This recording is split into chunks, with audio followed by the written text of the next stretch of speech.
Hi, I'm Robert Osborne. I'm joined once again by film historian and author Chon Noriega, my co-host all this month for our look at Latino images in films. Welcome back, Chon. Oh, thank you, Robert. Chon has not only been co-hosting all the films in our festival, he's also helped program this series.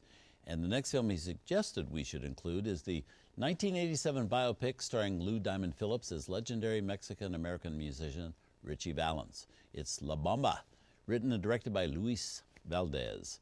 Good movie, a hit at its time, wasn't it? Yeah, this is the first feature film directed by a Latino director to be a box office hit. It made about $60 million in its initial release, and it only cost $6 million to make.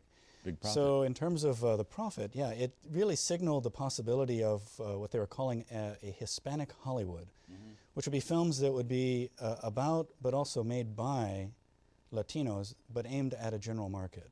Do you like this film? Yeah, this is a fun film. It's a breakout role for Lou Diamond Phillips, also Esai Morales, who plays his brother Bob.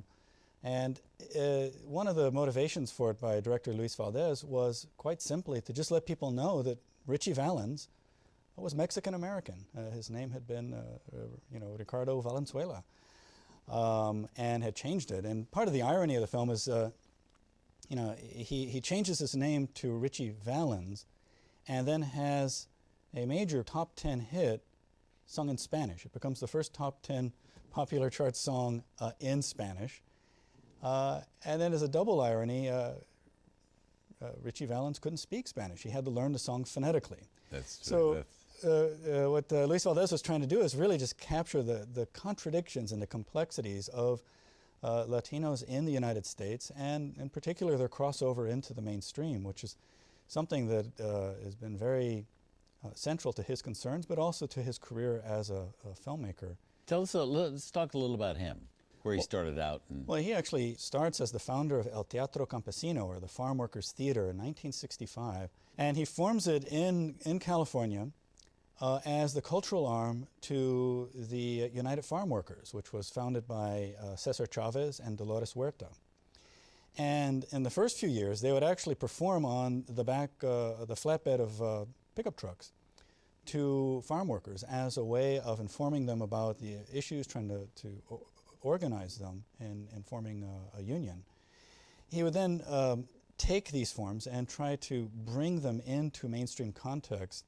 In 1969, he would direct what's considered the first Chicano film.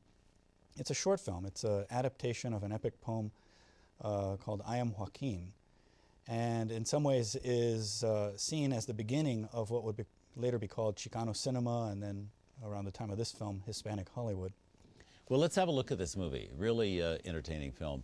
Here's the film starring Lou Diamond Phillips, La Bamba. That film was a huge commercial success in movie theaters back in 1987.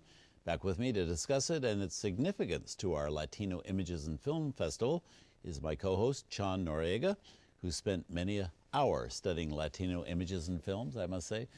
Lou Diamond Phillips is wonderful in this movie. I know he's playing a 17-year-old Richie Valens, but how old was he, really? He was about 25 at the time they made this, and this was really a breakout role for him. Yeah.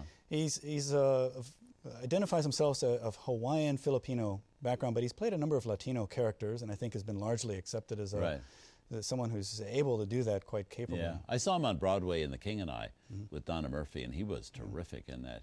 I wish he'd do more theater because he's so good in the theater. I think both he and Esai Morales were really giving very powerful performances, and they contrast very well in terms of what the filmmaker's trying to do. Now, he wasn't the first one cast in the role, was he? You know, originally, Luis Valdez's brother, Daniel Valdez, who's a musician and actor, was going to play him.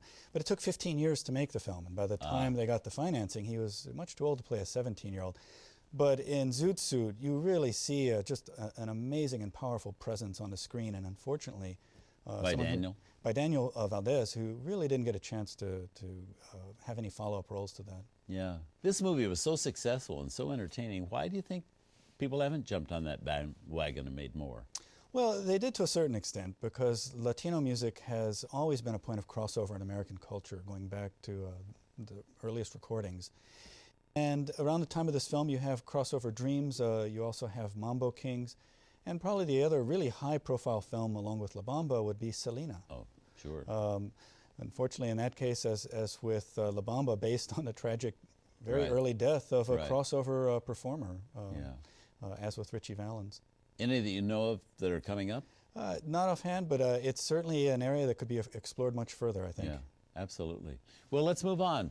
Up next, Armand Asante and Antonio Banderas, two formidable actors, play Cuban brothers who leave Cuba for America with the hopes of striking gold on the American pop charts.